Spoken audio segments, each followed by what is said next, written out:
Since 2010, I was working as a part-time and full-time kitchen assistant.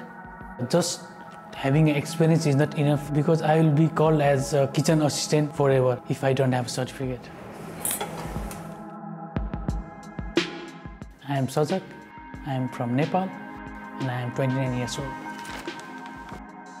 I came in Denmark in 2010 September for higher studies and I finished my Bachelor in International Sales and Marketing Management in 2015. I could not find a job, so I started my job as a kitchen assistant in restaurant. Working as a kitchen assistant was a little more frustrating for me because I think I should go for a high level.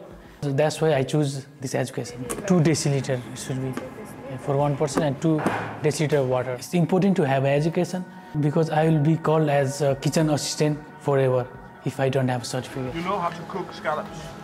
If I have this education, then I'll call as a real chef. This is the way you're supposed to steam fish.